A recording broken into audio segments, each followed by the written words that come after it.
Σε μια ακόμα φορτισμένη προσωπική εξομολόγηση στην κάμερα του The Voice προχώρησε η Gina, το βράδυ της Κυριακής, όταν και το νέο επεισόδιο του μουσικού talent show ήρθε στους τηλεοπτικούς μας δέκτες μέσα από το πρόγραμμα του Sky.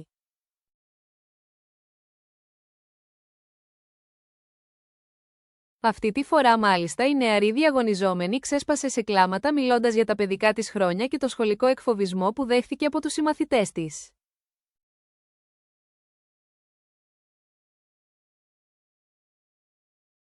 Πιο συγκεκριμένα,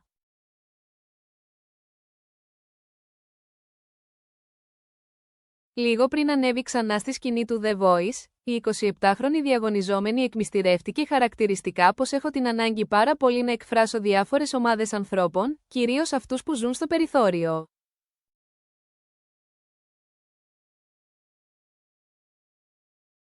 Θα ήθελα να μην νιώθει κανένας μόνος του, έστω με ένα τραγούδι να νιώθει ότι έχει μια παρέα. Πιο παλιά, ειδικά στο σχολείο, δεν ένιωθα καθόλου καλά γιατί διάφορα παιδιά φέρονταν με πολύ άσχημο τρόπο. Ήξεραν ότι εγώ, αν μου πουν κάτι άσχημο, θα στεναχωρηθώ και θα κλειστώ στον εαυτό μου.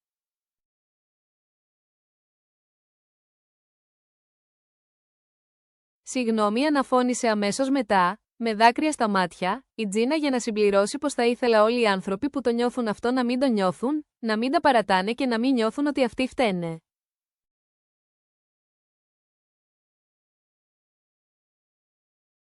Θέλω να πω σε αυτά τα άτομα που με κάποιο τρόπο θέλησαν να με πληγώσουν και να με ρίξουν ότι εύχομαι να έχουν συνειδητοποιήσει τι έχουν κάνει γενικά στη ζωή τους και να έχουν γίνει καλύτεροι άνθρωποι.